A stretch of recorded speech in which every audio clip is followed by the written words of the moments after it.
में धर्मांतरण पर पवार सीपत में एक घर में विशेष समुदाय के लोग जुटे थे। हिंदू संगठन ने आरोप लगाया कि लालच और प्रलोभन देकर लोगों का ब्रेन वॉश किया था। हिंदू संगठनों के वहां पहुंचने पर बवाल हुआ। इसकी सूचना पर पुलिस भी मौके पर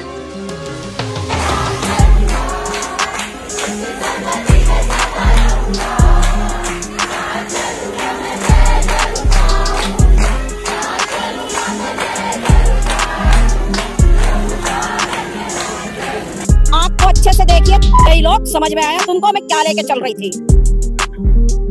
तमाम सबूत और गवाहों के बयानात को मद्देनजर रखते हुए ये अदालत इस नतीजे पर पहुंची है। दोस्तों, आज की इस वीडियो में मैं आप सबके साथ एक बहुत बड़ी न्यूज़ शेयर करने वाला हूं, जो कि धर्म बदलने को लेकर जो कानून बने हुए हैं उन पर है और सुप्रीम कोर्ट के आदेशों को लेकर है। और फ़िलहाल ये मुद्दा बहुत ही चर्चा में बना हुआ है, क्योंकि दोस्तों हाल ही में सुप्रीम कोर्ट ने 9 राज्यों को नोटिस भेजा है, जिनमें उत्तर प्रदेश, मध्य प्रदेश, हिमाचल प्रदेश, उत्तराखंड, गुजरात, हरियाणा, झारखंड और कर्नाटक का नाम भी शामिल है। जिसमें सुप्रीम कोर्ट का कहना है कि इन 9 राज्यों को 4 हफ्तों के अंदर ये जवाब देना होगा कि उनके द्वारा जो राज्य में धर्मांतरण विरोधी कानून बनाए हुए हैं वह किस हद तक सही हैं या फिर किस हद तक नहीं।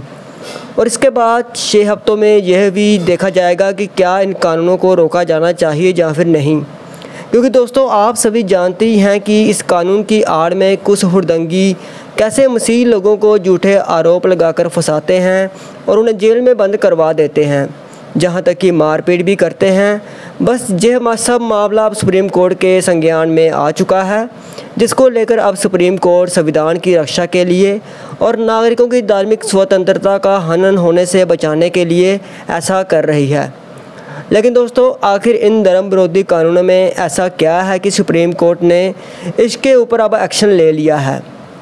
तो आपको बता दें कि धर्म विरोधी कानून कहते हैं कि अगर कोई भी इंसान धर्म बदलना चाहता है तो उसे पहले डीएम यानी कि जिला अफसर को लिखित में ये बताना होगा।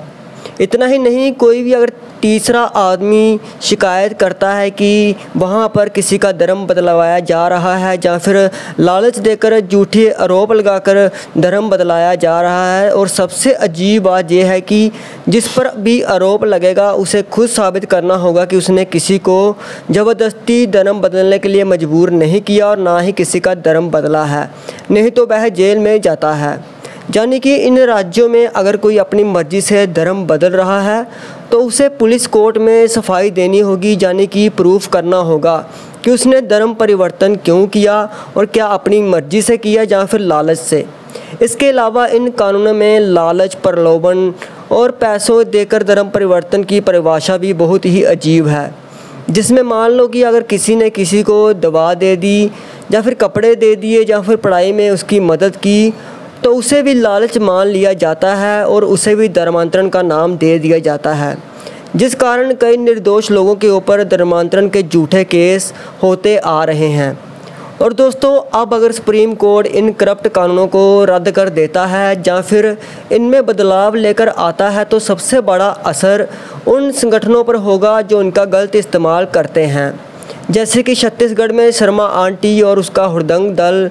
इनके जैसे कई लोगों पर इसका असर पड़ेगा और इनका अभी तक का जो रिकॉर्ड रहा है वो तो आप जानते ही हैं कि कैसे इन्होंने धर्मांतरण कानून की आड़ में उसका मिसयूज़ करके ये लोग प्रार्थना सभाओं के ऊपर दावा बोलकर और पुलिस में शिकायत कर देते हैं, जिसमें ज़्यादातर बेकसूर लोग ही गिरफ्तार करवाए जाते हैं। इसलिए अब अगर ये कानून हटा दिया गया तो इनकी चालें ज़्यादा नहीं चल पाएंगी। साथ ही अगर आरोपी के ऊपर सबूत देने की जिम्मेवारी ख़त्म हो गई तो पुलिस भी बिना पक्के सबूत किसी को जेल नहीं भेज पाएगी। लेकिन हाँ, सुप्रीम कोर्ट ज़बरन, धोखे से या फिर नाबालिगों का धर्म बदलवाने पर रोक को शायद बरकरार रखेगी, क्योंकि ये सही भी है। तो दोस्तों साफ है कि आने वाले महीनों में सुप्रीम कोर्ट का फैसला देश की एक नई दिशा को तय करेगा, जिसमें धर्मांतरण को लेकर, धर्म परिवर्तन को लेकर नए कानून भी हमें देखने को मिलेंगे, जो कि व्यक्तिगत आज़ादी को दिखाएंगे। और इसमें छत्तीसगढ़ में इन हुड़दंगियों के ऊपर और अन्य राज्यों में जो हुड़दंगी है उनके ऊपर भी कानून के द्वारा, सुप्रीम कोर्ट के द्वारा नकेल कसी जाने वाली है।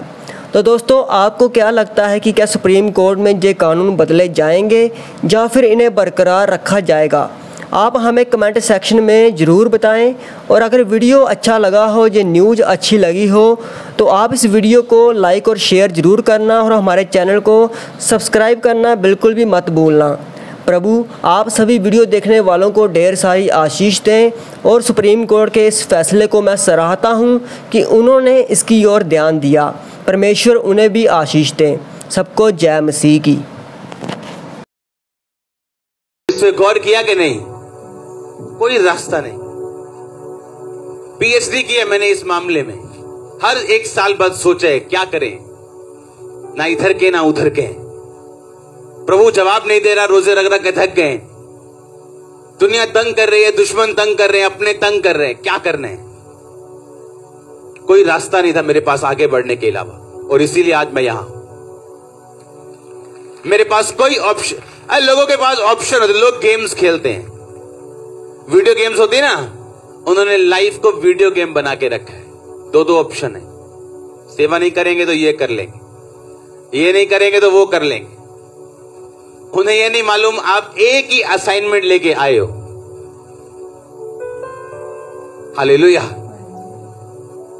और एक जनरल विश्वासी होने के नाते आगे ही, फॉरवर्ड ही जाना, यह आपकी असाइनमेंट है। सिर्फ फॉरवर्ड, सिर्फ आगे, सिर्फ आगे, कहीं नहीं देख सकते आप। दुखी हो, सुखी हो,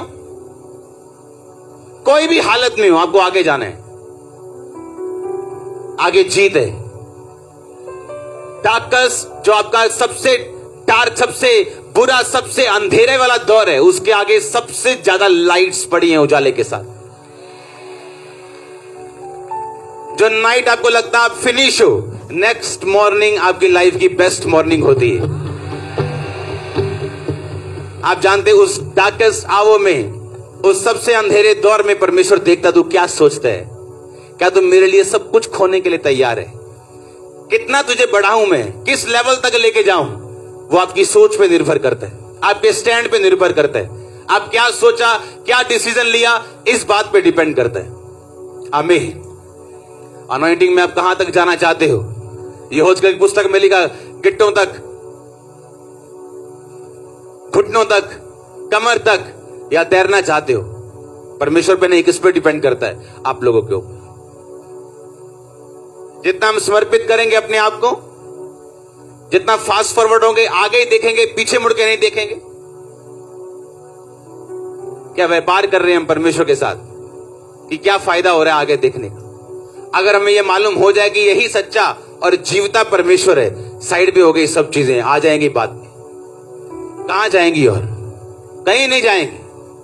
आपके पास आना है उनको, पर आपका ध्यान कहां होने चाहिए? क्योंकि आपको पीठ सुरक्षित करने के लिए परमेश्वर ने एक भी हथियार नहीं दिया। इसका मतलब जैसे ही आपकी पीठ शैतान के पास गई, आप मरे। और जैसे ही आप में कुछ हो ना हो, आप फाइट करते रहे, आप जीतेंगे। आपने 10 फाइट की और हारे हो, अब नहीं हारेंगे क्योंकि होली स्पिरिट आपके साथ है।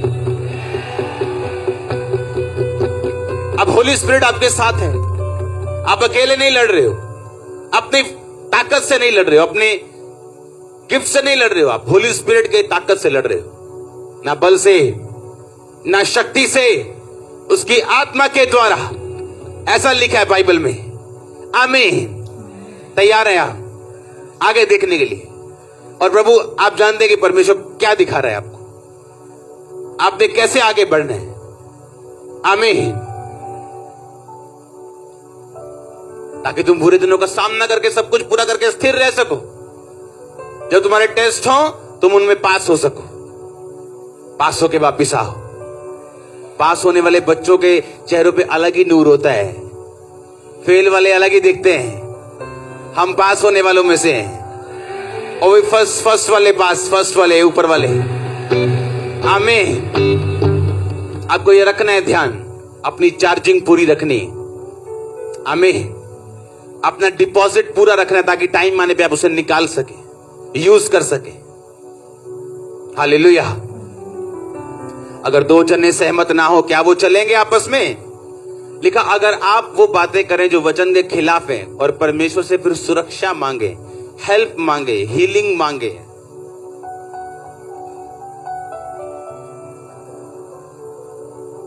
आमीन, तो परमेश्वर बोलेगा साथ तो मेरे चलता नहीं है, हम सहमत तो है नहीं, तो मैं साथ क्या चलूंगा?